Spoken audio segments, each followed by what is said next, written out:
Today is Tuesday, the 30th of August, 2022, and we are delighted to have with us Emily D. Emily came to OA in 2012 and she came back in 2020. Emily lives just outside Chicago. We're really delighted you're here, Emily. Take it away. You know what? Hi, everyone. I'm Emily D. I'm recovered, and like Sammy said, I'm living outside of Chicago. I'm in the midst of a move, and God, thanks be to God. Thanks be to God for giving me the ability to move with the flow of the river. My life has gotten increasingly big as a result of being recovered. And with bigness, who knew? Turns out that there's complexity. And, that's the kind of stuff I avoided when I was in the food. I'd love my life to just be this manageable, this is what it was actually. It was sort of this sandbox that had real limitations, rigidity, needing things to be a certain way. And if you've ever been in relationship with someone like us, and of course we're in relationship with ourselves every day, there's not a lot of room for intimacy when you've got, rigid ways of thinking and being. And so I say all of that to say, I come in here kind of laughing, and also just having grace for myself. And I think, if I could name what God is for me at this stage in my recovery journey, God is grace. I used to be someone who needed things a certain way in order to be okay. And in my writing this morning, where I live, where I've moved to, I can watch the sunrise. Before I lived in the city in Chicago, and I could watch the sunsets. And it's just sort of interesting, right? To have God kind of turning me toward the east after I'd been turned toward the west for the first 43 years, or not 43 years, the last 4 years of my life. So anyway, I'm really happy to be here, and hopeful that the message that I have to share is helpful to someone, and that I get to hear from all of you as we travel this road together. My meditation this morning was all about community. That's why I came here. I might have come to get thin, let's be honest, but I have released 100 pounds. I've also moved up the scale a little bit in the past couple of months. And so part of my experience is there's a difference between a food plan and abstinence. I'm abstinent.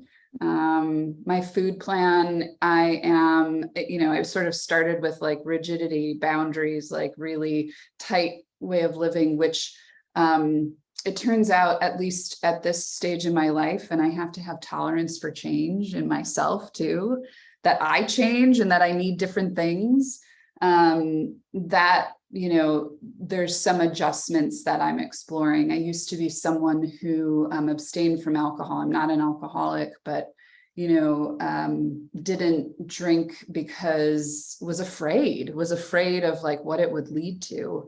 It doesn't lead to anything for me, fortunately. So that's a way that I've kind of been flexing the boundaries, but I'm very clear on what my abstinence is. And that is non-negotiable for me, because it keeps me safe. So I'm a big fan of, for me, what is it that keeps me safe and keeps me free? And if it doesn't keep me safe and free, then that's not recovery for me.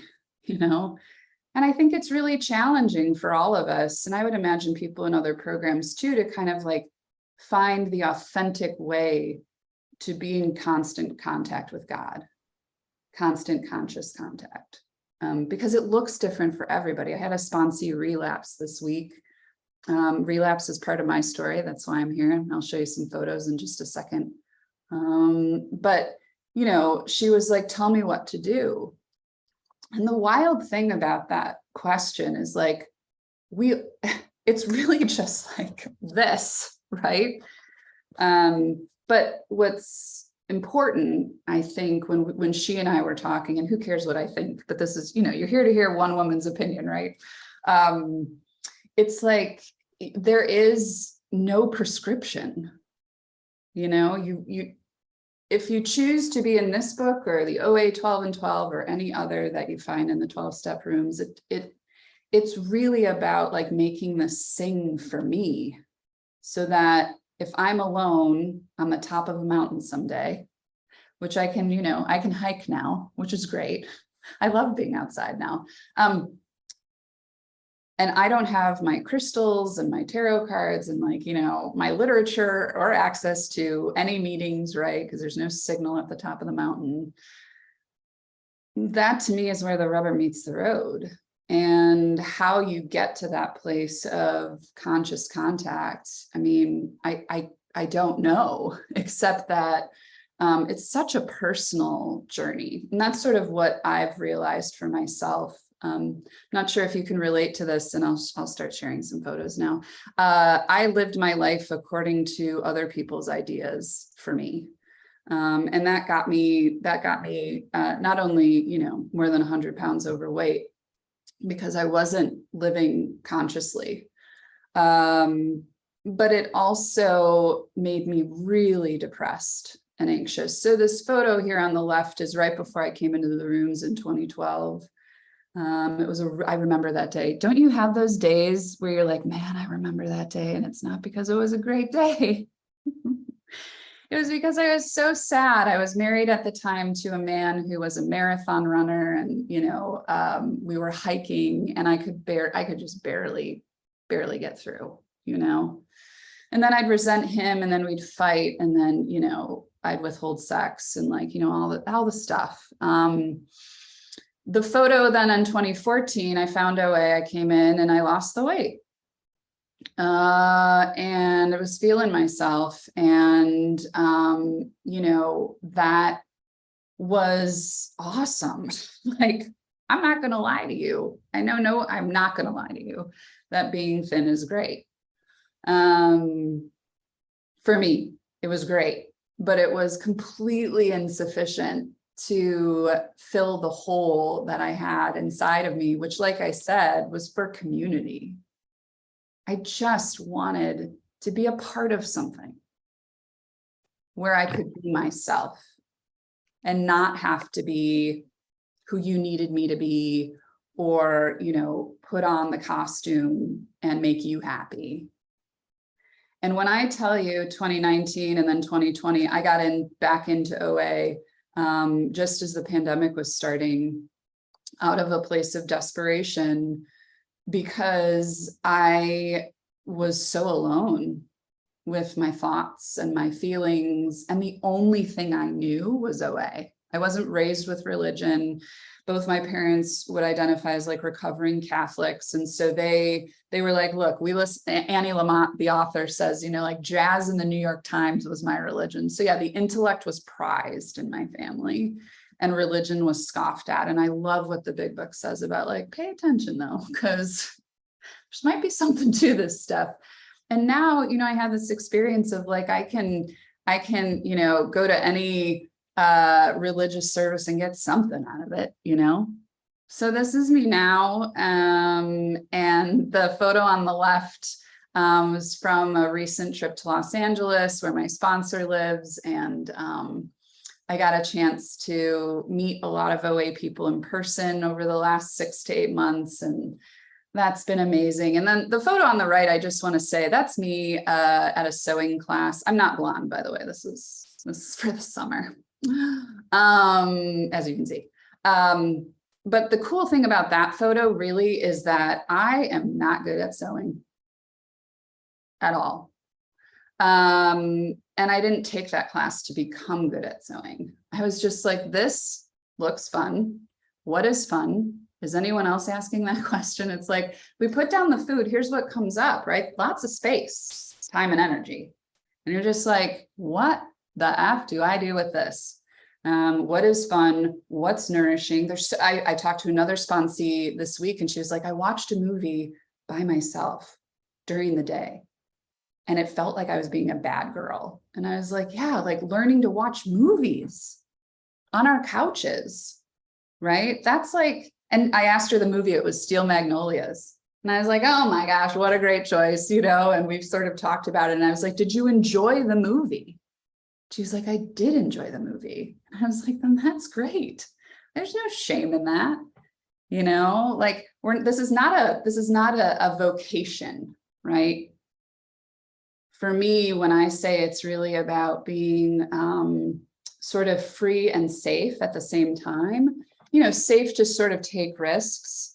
That to me is like, yeah, our lives just keep getting bigger and bigger as a result of being connected to God. And I found God through the 12 steps. So, you know, whatever portal any of you find God through, whether it's through the big book or like I said, anything, it doesn't matter to me. I just want you to find that contact. And to me, the way that I think about it too, is like, it's that light inside me. No one can live my life for me, my sponsor included, which is really disappointing. It's like, again, there's no prescription. There's just the book. There's just the pages outlined in the book, right? And I think like that is all at once sort of terrifying and freeing, you know? Part of what my message has been of late in this season of my life is that there is, there's just no shame in being you. And I think like it might be accurate to say like there's parts of what I have that you want, so do what I did to a point. And then at some point, right, it's just like when you go to treatment or rehab, and then you're in a halfway house, right? And then you're like living your life. To a point, you can do what I did. And I'll tell you exactly what I did. I got a sponsor. I went to many meetings. I started working out of the big book. It took us a while to get through the pages. I did, you know, an inventory, was searching and fearless. And that was it. Like, that's the simple program. From there, though, it's like, it's up to me. You know, this is a program of action. So I have a choice to like do it the way other people are doing it, even if it doesn't feel like it's authentic to me, which I did. And I think it helped really contribute to some challenges that I had earlier this year. If any of you live with or love someone who lives with mental illness, that's part of my story. I've had a really, really intense bout of anxiety and depression earlier this year. Recovered, by the way, did not binge, did not pick up. Thought about killing myself, had a plan and didn't. So if I needed any more proof that God exists, ta-da, like that's the proof. There's no reason that I shouldn't have been deep in the food with the pain I was in, or, you know, making the ultimate sacrifice. So part of me feels like God brought me to that place, stayed with me in that place so that I could move forward from that and really live this big life that I'm supposed to be living, which, by the way, includes things like loving myself through like being 10 minutes late to a meeting where I'm speaking. You know, where before my heart would be racing so fast and I would be so hard on myself. And I owe an amends, obviously. But I also know that I'm still a good person, you know, I'm just fallible because I'm human. So that's, you know, I know I'm kind of going all over the place. And I think that is part of what's so great about being able to share our experience is like, I don't have a PowerPoint. I don't have, I definitely have my big book nearby. But I think just sort of coming as you are And that was why I came to OA and returned to OA, because it's the only place I've ever been a part of that when we say come as you are, we really mean it. And I love you by default. Emily, that's 15. Thank you so much, Sue. Thank you, Sue. And you don't have to hustle for it here. Like the love's just on offer. And this program, some of you may have heard me say before, taught me about love and what it means to love myself. I was just talking with my partner this morning. We had a really challenging night. It actually wasn't. I mean, let me just say this. It should have been a night where I didn't sleep.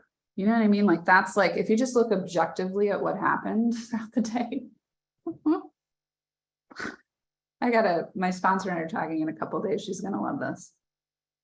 Like objectively, I should be spinning out, you know, like I should be like doing a 10 step, like my life depends on it, you know? And what's funny about doing 10 steps, because of course, you know, I get asked a lot, like, what's your 10 step practice? And it's like, man, when stuff comes up for me now, I pause, I give myself space. God asks me 2 questions, usually, like, what's the rush? That's a big question. Like, is this really urgent? Or is your intolerance of discomfort what's making this urgent? And then the second question is like, who says, you know, and that goes for like all the rules and, you know, like, this is how things should be. And, you know, who says? And if it's me, it's like, well, then subject to change. Sorry. But yeah, objectively speaking, had this night and morning, by the way, because it carried over. I'm in a relationship with someone who was in a relationship before and had a child with that person. And that person is, I can see now, you know, sort of sick like me even, you know. But here's the thing, and this is thanks be to God. These were the first words that I wrote in my journal this morning was like, God, thank you. Thank you for giving me this foundation to be able to sit on our front porch and say, I know what, and I'm just sort of like holding my stomach, like, I know what my intentions are. I know that my motives are kindliness and love. I know that I have the fellowship that I crave. And I know that no matter what, you're with me. No matter, even if this relationship didn't work out, you know, I've moved in, so I hope it works out. And I have every right to think it will be. But the other thing is, you know, I slept, I woke up. I had some feelings come in because every time I read these text messages, it just sort of like, right, I'm human. So it gets me hot and my heart starts racing and I want to fight or I want to run. And instead what I did, and this is just a, you know, an encapsulation of my morning, was like, I got to my journal and then I, you know, sort of talked with God and I said, like, what am I in control of today? You know, what are the things that are important to me to do today? And, you know, part of it is like, you know, showing up late for a meeting, but like getting on and like showing up anyway, imperfectly, you know, without makeup, you know, and just kind of having grace for myself so I can have grace for other people. So that's what recovery looks like for me today. Recovery, I think, also looks like another sponsee I have who's in the midst of making a really big decision to end a relationship that her partner's relocating. And she's like, I can't do it. And just being in the shit, that's recovery. You know, it's infinitely better because there's a lot of laughter too. Like, I'm laughing at myself this morning. I'm laughing at like, this is my life, you know? I am laughing because, you know, Rita makes me laugh and she sent me some funny messages this morning, you know, so it's just, when I say this community, which is how I think of all of you, this fellowship, is like, I don't know, it's everything.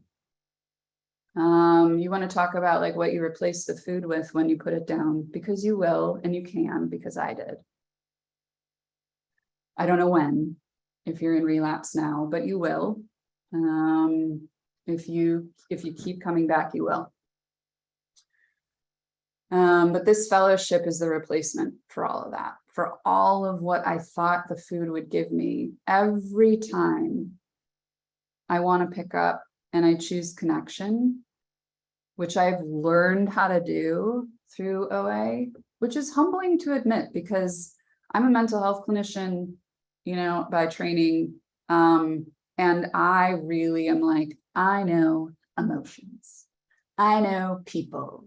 I know how to do this, right? And it's just so humbling in a beautiful way to be like, you don't know anything. Like, you just know what your motives are. And can you have that strong spiritual foundation? And I know God brought me to this place of having more challenges and complexities in my life because I have the strong spiritual foundation as a result of a mental health crisis earlier this year. Like, this is not all roses, right? Like, I've gone through the gauntlet. I'll probably go through it again, but I will never go through it alone.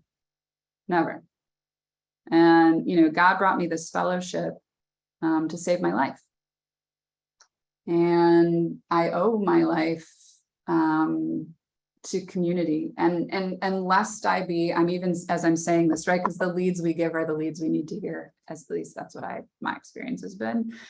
It's like, I owe this community my life. I've got like 2 or 3 calls, people I need to return calls to. And it can get really easy for me to be like, oh, I'm just so tired. I'm not at my best. I can't return a call. I can't make a call. I'm not in the mood. I don't feel like it. You know, and sometimes it's like, right, here's the beauty too of being recovered or living in a recovered state one day at a time is like, we have choices in how we nourish ourselves and how we talk to ourselves. And like, do I choose a yoga class or an outreach call? You know, it's like, there's no perfect prescription at all. You know, I could tell you like, do the following things every day and you will become abstinent and recovered and happy, joyous, and free. But like I said, that works to a point for me. And then you got your, like, you gotta have your God, right? So it doesn't feel good. Here's the difference for me today. It doesn't sit well with my integrity. I have integrity now also, that there are messages waiting for me that I haven't returned. Why? Because this is what saves my life. Connection every time. So I think what I'd like to sort of end with is a couple just things that are true for me today.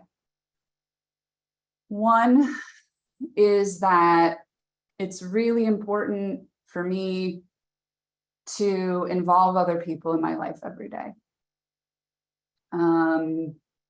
And I choose to have that be like an amalgam of, you know, people who are not in program and people who are like me with food.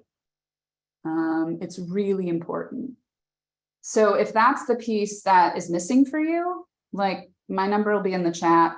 As you know, it rests heavy on my heart when I haven't returned a message. So call me. It might take me a little bit to get back to you, but I will.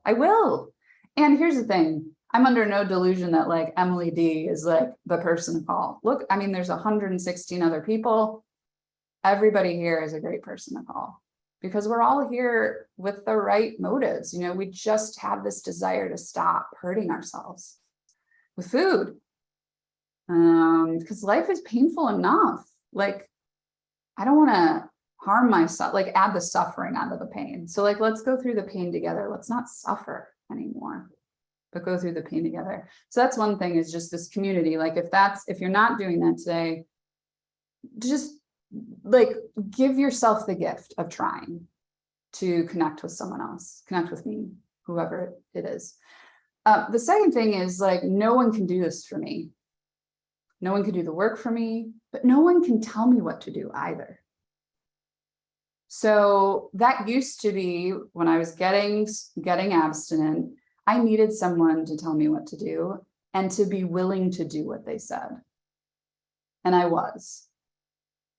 And now I'm in a place in my life where like I'm deciding for myself what is right for me to live the life beyond my wildest dreams that's meant for me.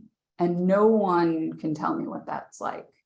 So if anyone does tell you what to do to live your most authentic life, you know, I mean, you could try it, but ultimately you get to decide. You don't have to do any of it alone, though. That's the cool part. And then I think, Emily, that's 5 minutes left. all right, awesome. Thanks, Sue. I'm going to wrap up with just saying,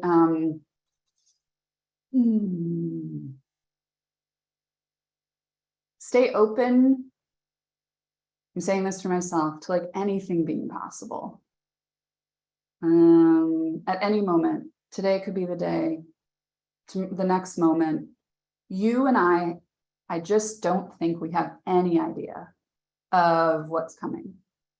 And so, you know, putting my slippers on today and tying my hair back and being like, you know, I didn't know that that was going to happen today. I also didn't know that I would show up and be like, I love you guys. And I hope that there's an inch of love for me too. So just the possibilities, they're infinite. They're infinite. I am now living with my lobster, which is what, you know, I've learned is like the person you're supposed to be with. It is not perfect.